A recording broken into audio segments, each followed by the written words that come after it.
I never considered myself the paranoid type. My wife, Rachel, and I had been married for 9 years, and though we weren't the fairy tale couple we once were, I never had a reason to doubt her. Life had settled into a predictable rhythm: work, dinner, Netflix, and sleep. Routine.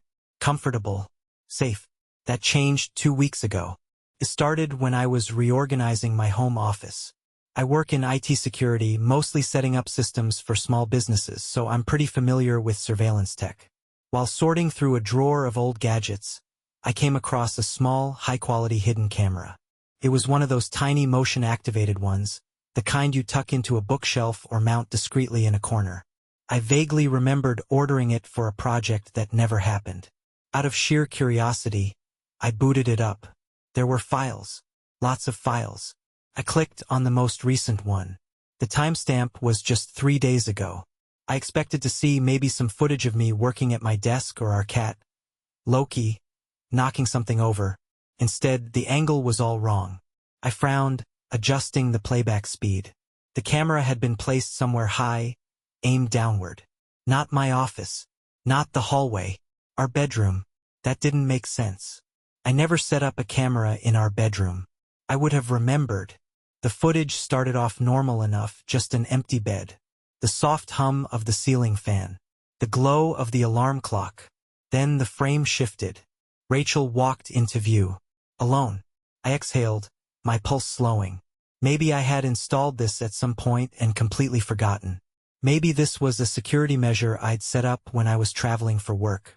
But then the file ended. I clicked the next one. And the next. Rachel alone. Sitting on the bed.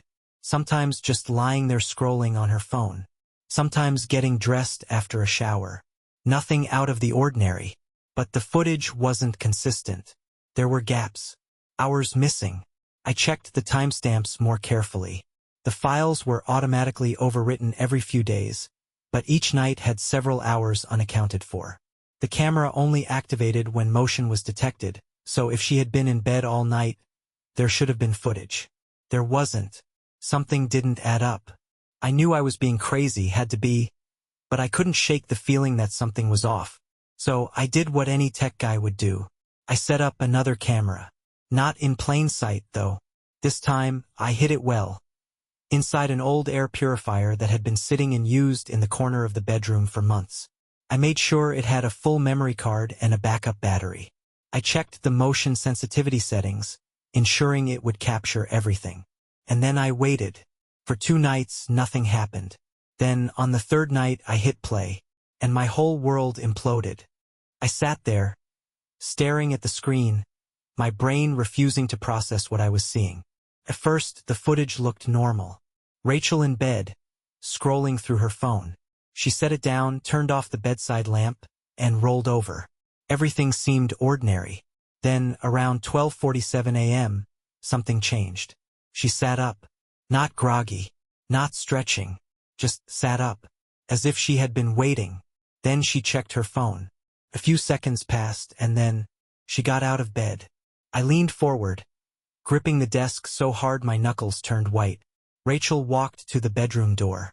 She didn't turn on the lights. She didn't move like someone half asleep heading to the bathroom. She moved with purpose. Then she left the room. And she didn't come back. Not for 23 minutes. My breath hitched. I skipped ahead, scanning the timestamp. At 1:10 a.m., Rachel reappeared. Her hair was messy, like she had been running her hands through it. She was smiling.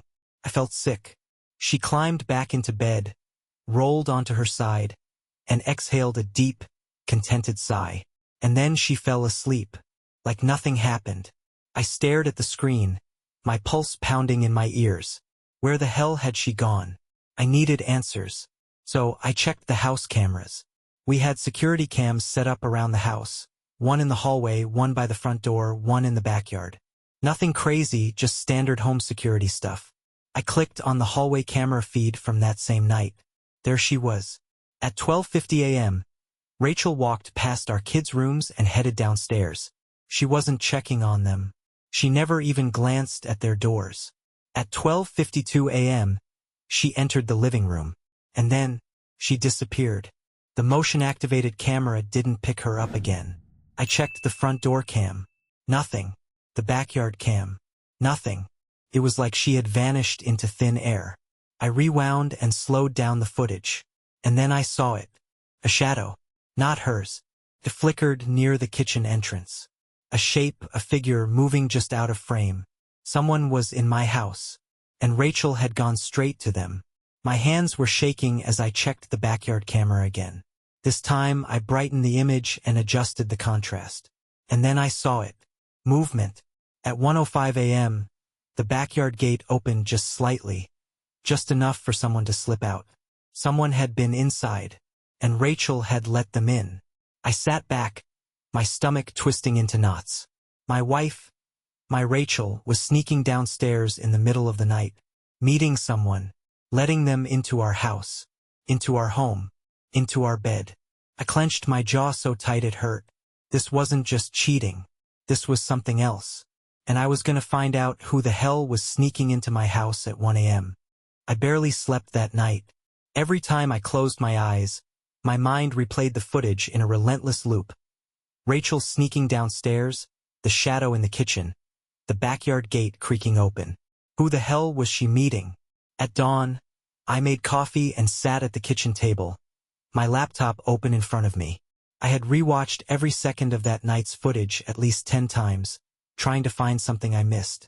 The way Rachel moved, the way she smiled after coming back to bed. It wasn't the guilt-ridden expression of someone ashamed of what they had done. No, she looked happy, satisfied. That made my blood boil. I needed proof. More than just a blurry shadow in the hallway. I needed to know who it was. Rachel came downstairs around 7:30 a.m., still in her robe, rubbing sleep from her eyes. She kissed my cheek like nothing had happened and poured herself some coffee.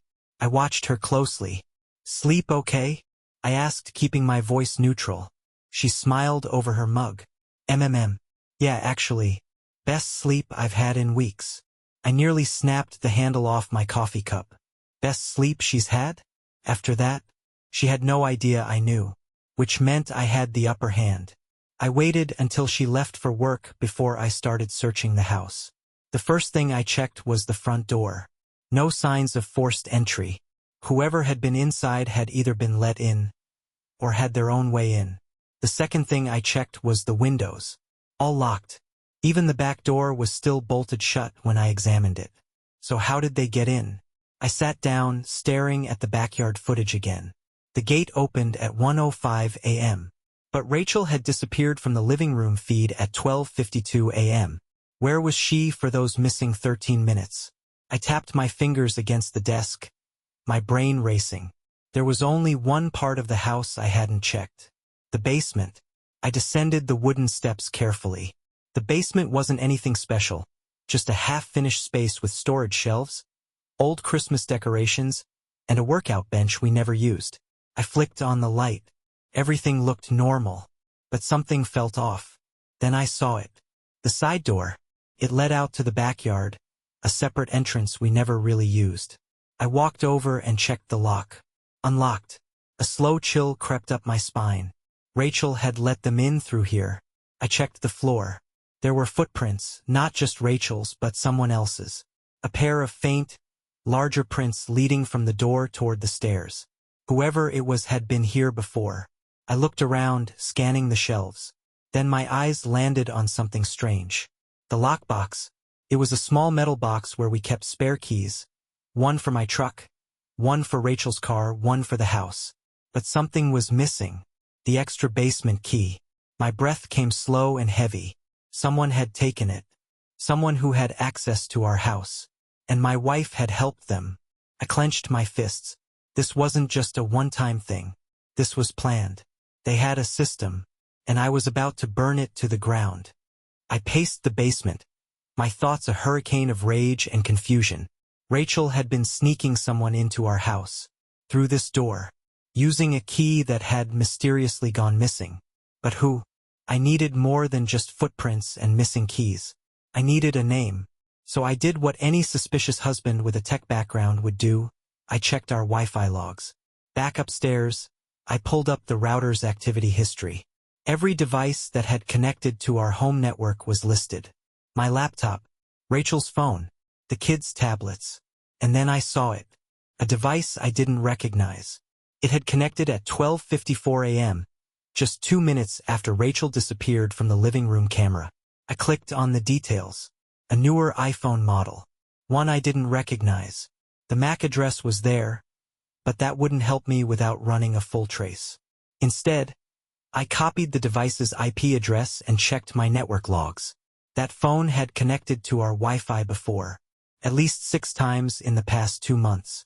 I swallowed hard. This wasn't some spur-of-the-moment fling. This was a pattern. Whoever this was, Rachel had let them in before. I clenched my jaw, rage bubbling beneath my skin. My wife was bringing someone into my house, into our bed, and I had been sleeping like an idiot while it happened. I needed to know who it was, so I pulled up Rachel's phone records. Rachel and I shared a phone plan. I never had a reason to snoop before, but now I was hunting. I scrolled through her recent calls. Most were normal, her mom, her best friend, work calls. Then I saw a number that popped up every single night for the past month. 12:30 a.m. Every damn night. The same number. She'd call, talk for a few minutes, then 13 minutes later, she'd show up on my security footage sneaking downstairs. I copied the number, my heart hammering. Then I dialed it. Re-eyeing. Then, hello. A man's voice. I didn't recognize it. My stomach twisted into a tight, burning knot. I forced myself to breathe, to stay calm. I didn't say anything. I just listened. Hello? The guy repeated, sounding annoyed now. Then, in the background, a female voice. Rachel. Laughing. My hands shook. I ended the call. So that was it. Proof. Rachel was on the phone with him right now. I stared at my reflection in the black screen of my laptop. I had what I needed, but I wasn't done yet. No, I was gonna catch them in the act. I sat there, gripping my phone so tightly my knuckles turned white. I had his number. I had proof Rachel was sneaking around. But I wasn't about to lose my mind over a phone call. No, I needed to see it with my own eyes. I needed to catch them. In our bed. So I set the trap. Rachel thought I was leaving for the weekend. We had talked about it a few days ago. One of my college buddies, Chris, was hosting a fishing trip. I told her I wasn't sure if I could make it. Tonight at dinner, I decided I'd go. Yeah, I said, casually stabbing a piece of chicken. Chris has been begging me to come. I think I'll leave around 9 tonight. Rachel barely looked up from her plate. That's great, babe. You should go. No hesitaste. No, I'll miss you, or are you sure? She wanted me gone. I could barely stomach the rest of my meal. But I played it cool. At 8:30 p.m., I packed my duffel bag, threw it in the trunk, and kissed her goodbye at the door. I'll be back Sunday, I said. Have fun, baby, Rachel said sweetly, giving me one of those fakest smiles. I turned and walked to my car, got in, and backed out of the driveway. I drove 1 block away, then killed the engine. And I waited. 9:17 p.m. Rachel's car was still in the driveway. No movement. No sign of anyone arriving yet. I checked my phone. No new calls or texts from her. Then, at 9:42 p.m., I saw it. A black SUV turned onto our street and slowed down. My heart slammed against my ribs. The SUV stopped in front of my house. And a man got out. Even from a distance, I could see him clearly. Greg Allen. Rachel's boss. I gritted my teeth so hard my jaw popped. I should have known. I should have fucking known. Greg was married, 3 kids, a house in the suburbs. A real family man. The kind of guy who preached about integrity at company parties. And now he was fucking my wife. I watched as Greg walked right up to my front door. Rachel opened it before he even knocked. She pulled him inside and shut the door. I clenched my fists. I wanted to storm in right then and there, but I forced myself to wait. Not yet. I needed undeniable proof. I needed to catch them in the act. So I grabbed my phone, opened my security camera app, and switched to the hidden bedroom camera. 10:06 p.m. I had front row seats to my wife's betrayal. Greg was already half undressed, standing by my bed, kissing Rachel like she was the love of his life. Rachel's hands roamed over his chest, her lips moving against his. She whispered something, and they both laughed. I clenched my jaw so tight I thought my teeth would break. Then Greg sat down on my bed. Our bed. Rachel climbed onto his lap, wrapping her arms around him like some lovesick teenager. And then, she kissed him, deeply, passionately, like she'd never kissed me before. I felt physically sick. I hit record. I was done waiting. I was done pretending.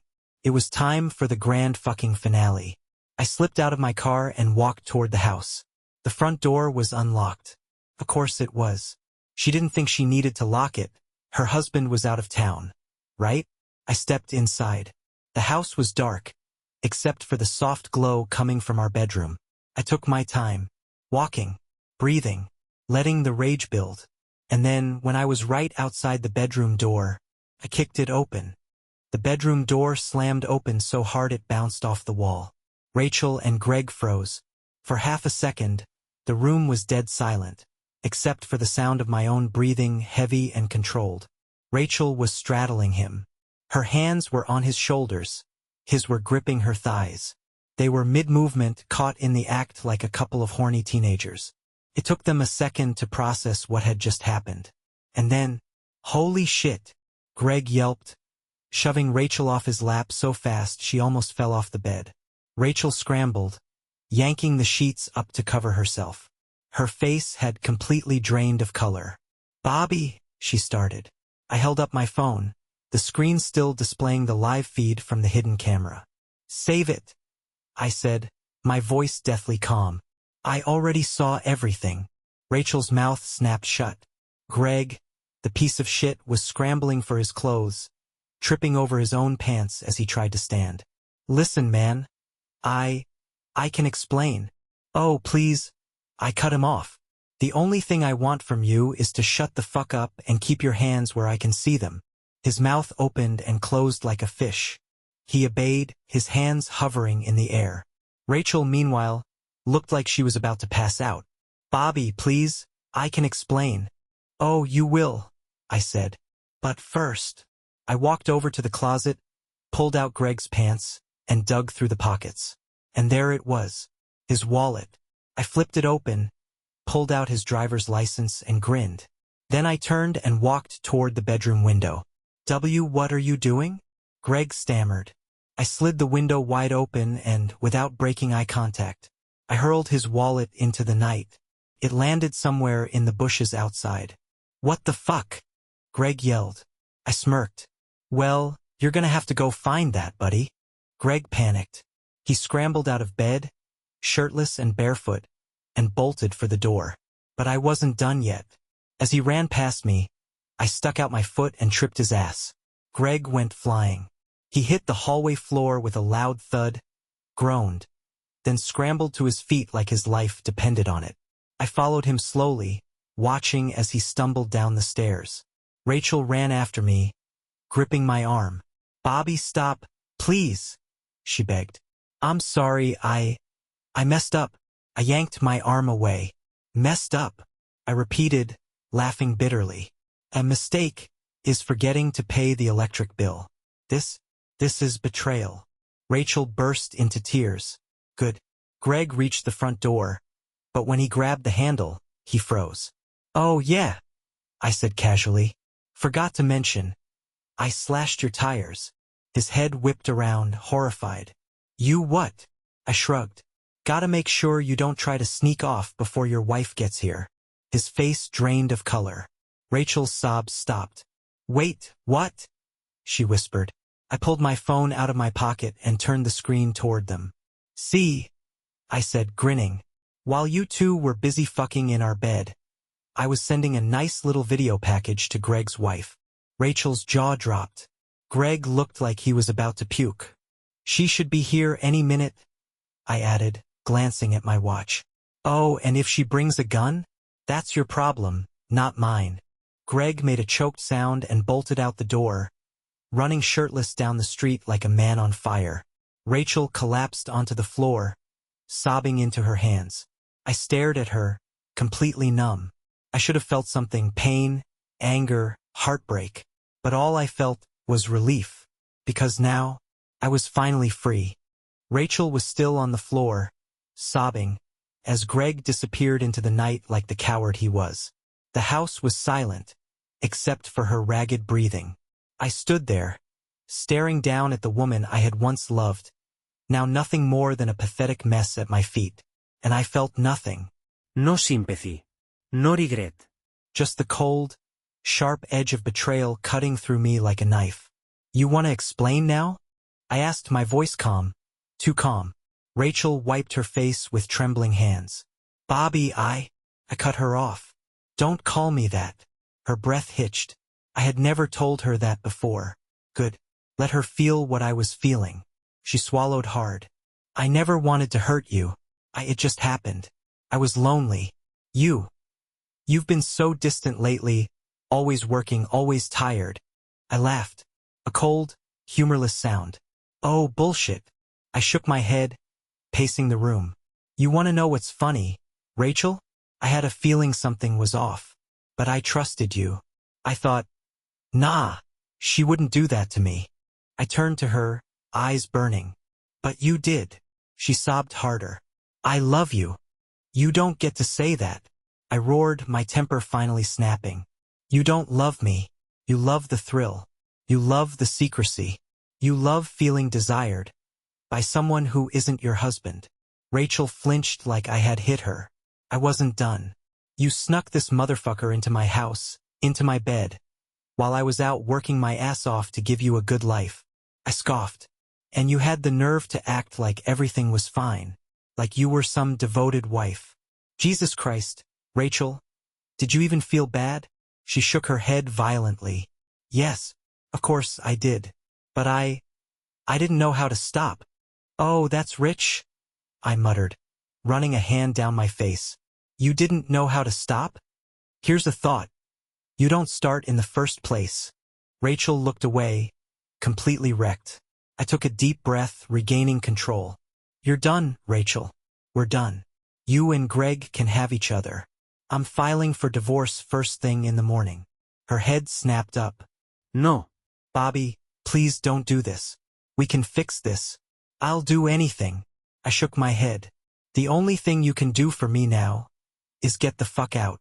Her mouth trembled. What? You heard me. I pointed to the door. Get out. Rachel blinked rapidly, like she couldn't comprehend what I was saying. But where am I supposed to go? I smirked. Why don't you go find Greg?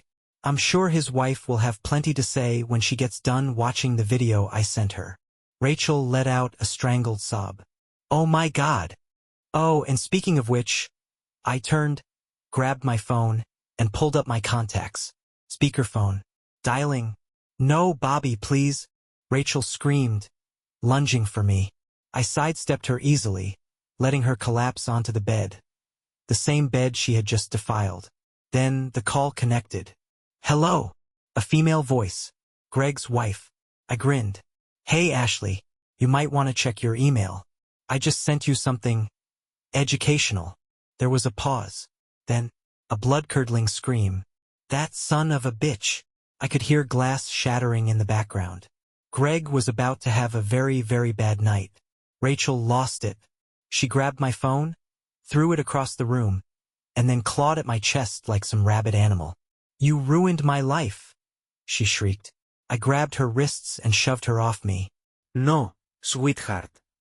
I smirked. You ruined your own damn life. Rachel broke down, sobbing uncontrollably. I stepped back, taking in the pathetic sight of the woman I had once planned to grow old with. I felt free. But then, the real twist came. Just as I was about to walk out, my phone buzzed. A new email. From an anonymous sender. Subject. You think you know everything? My stomach twisted. I clicked it open. And what I saw turned my entire world upside down. Rachel was still sobbing like her world had ended.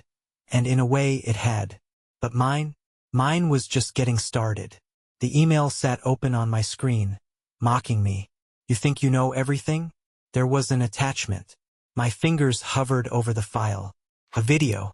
Rachel was still gasping for air, collapsed on our bed.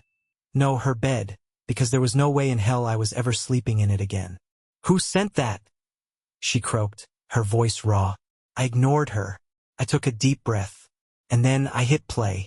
The screen was dark at first. Then, a grainy black and white image flickered to life. A hidden camera feed. But it wasn't from my camera. This was from a completely different angle. And it wasn't from our house. It was from a hotel room. My heart slammed against my ribs as I saw her. Rachel. But this wasn't the footage from my bedroom. This was older. A different time. A different place. And the worst part? Greg wasn't the only one. In the video, Rachel was sitting on the edge of the hotel bed, wearing nothing but a silk robe. She was laughing, twirling a strand of hair around her finger. And then, a man walked into the frame. A different man. Not Greg. My stomach dropped. Rachel. I whispered, my voice low. Who the fuck is that? She looked at the screen and immediately turned pale as a ghost. Oh my God, she breathed. The man in the video sat next to her, running his hand down her leg. I watched, my vision blurring with rage, as she giggled and whispered something in his ear. Then he leaned in, kissing her. I clenched my fists. My nails dug into my palms, but I barely felt it. I recognized that man. And when I turned to look at Rachel, she knew it. She fucking knew it. Who is he? I growled. Rachel pressed her hands to her mouth, shaking her head violently. Bobby, no. I didn't. Who the fuck is he? I roared. She looked like she wanted to die on the spot. Her voice was barely a whisper. Greg's not the only one, Bobby. My blood ran cold. No, no, no, no. Couldn't be. I turned back to the video, staring at the man's face, hoping to God I was wrong. But I wasn't. I knew that smug smile. I knew those expensive suits.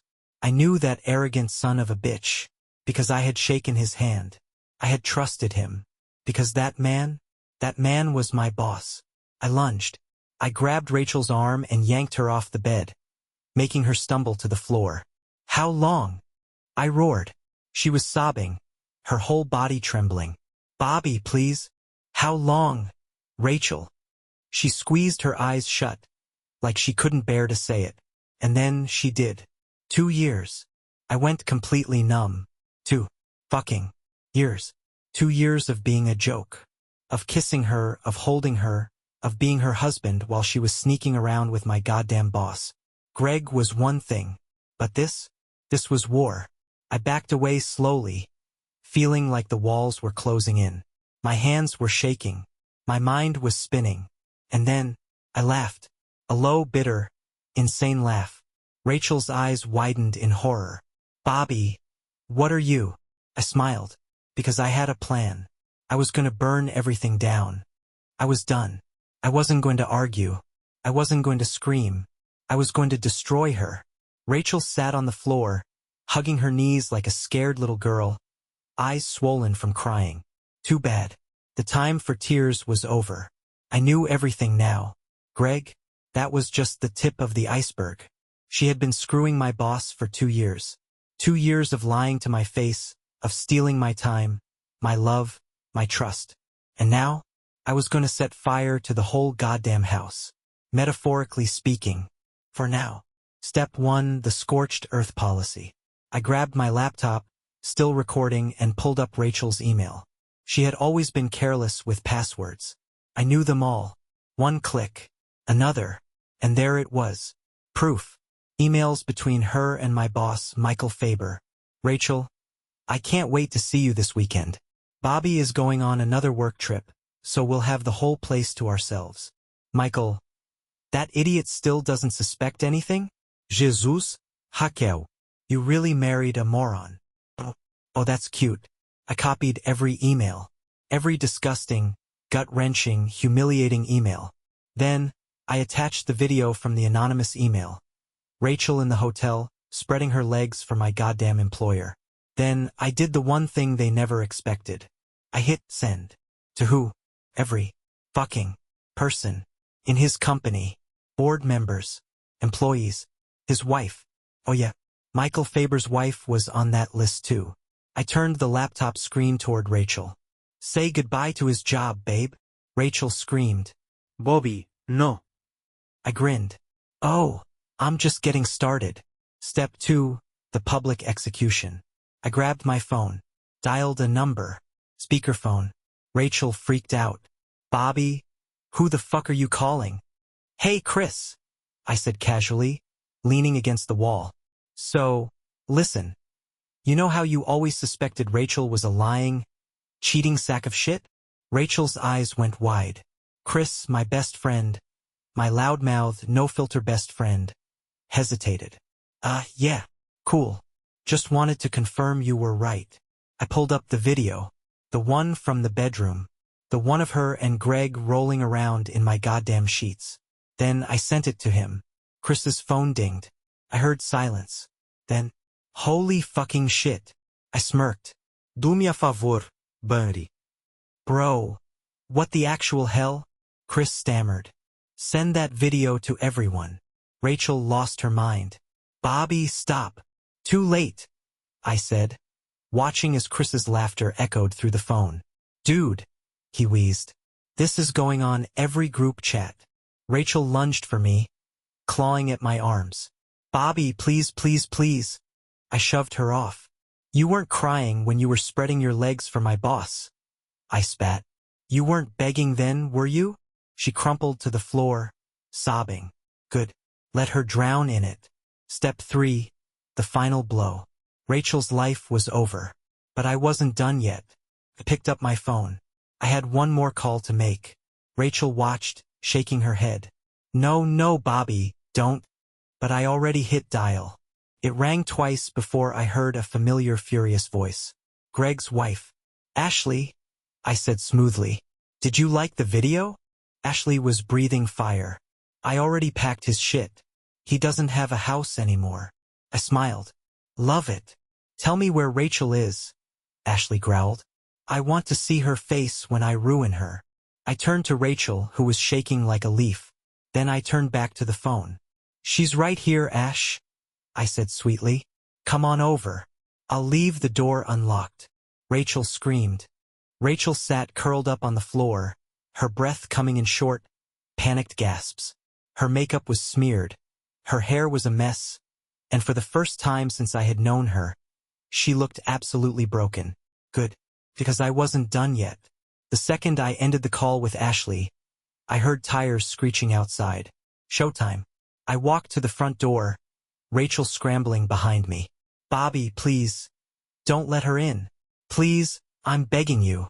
I turned slowly, staring her down. Oh, now you want to beg? You weren't begging when you were moaning my boss's name in a fucking hotel room, were you? She winced like I had slapped her. Then, before she could speak, bang, bang, bang. The door nearly came off its hinges. Open this goddamn door, Bobby. Ashley roared from outside. Rachel screamed. I grinned. Then, with the most casual movement in the world, I reached for the doorknob and, click, I opened it. Ashley stormed in like a hurricane. She was small but deadly. Blonde, mid-30s, dressed in a tank top and leggings, and mad as hell. I barely had time to step out of the way before she saw Rachel and went feral. You home-wrecking, gutter trash whore. Ashley shrieked, launching herself across the room. Rachel barely had time to dodge before Ashley grabbed her by the hair and yanked. I'm talking full WWE SmackDown mode. Rachel screamed. Ashley, wait. But Ashley wasn't waiting. She wanted blood. You think you can fuck my husband and walk away? She shrieked, dragging Rachel across the floor like a goddamn mop. Rachel wailed. I'm sorry. I'm sorry. Bitch, you're sorry you got caught. I leaned against the wall, arms crossed, watching the carnage unfold. Honestly, this was better than Netflix. Ashley finally let go, sending Rachel crashing into the coffee table. A lamp fell over and shattered. Rachel lay there, sobbing, completely wrecked. Ashley, panting, wiped her hands. I hope he divorces you, you disgusting tramp. I laughed. Oh, she's not just getting divorced. Rachel lifted her swollen, red face to me, eyes wide with terror. Bobby, please. I pulled out the envelope. The divorce papers. Already signed. Already filed. I tossed them at her feet. Pack your shit and get out of my house. Rachel whimpered. But where am I supposed to go? I shrugged. Go stay with Greg. Ashley barked out a laugh. Oh no, she won't. Greg is homeless. Rachel's face fell. Ashley smirked. I kicked his ass out. Changed the locks. He's sleeping in his car tonight. Rachel shook her head, in shock. Everything she had gambled, Greg, the affair, the lies, was gone. No husband. No lo ver. No home. Just ashes. She had burned her life to the ground. And now, she had to walk through the flames. I stood up, stretching. You've got until morning to be out. After that, anything you leave behind is going in the trash. Rachel didn't move. She just sobbed into the carpet. Ashley turned to me, wiping sweat from her forehead. Well, that was satisfying. I grinned. Want a drink? Ashley laughed. Hell yeah, I just beat your wife's ass. Least you can do is pour me a whiskey. We walked into the kitchen, leaving Rachel in a puddle of her own misery. It was over. And I had won. Rachel was gone by sunrise. She packed what little dignity she had left and disappeared. Greg got fired when the email blast reached the company. His wife took everything in the divorce. As for my boss, well, turns out the board didn't like the CEO screwing employees' wives. Michael Faber was forced to resign in disgrace. I stayed at the company long enough to watch him squirm, then quit on my own terms, taking half his clients with me. And Rachel? Last I heard, she was bouncing between couches, begging old friends for favors. Karma's a bitch, and I hope she enjoys every second of it. Because me, I'm finally free, and I'm never looking back.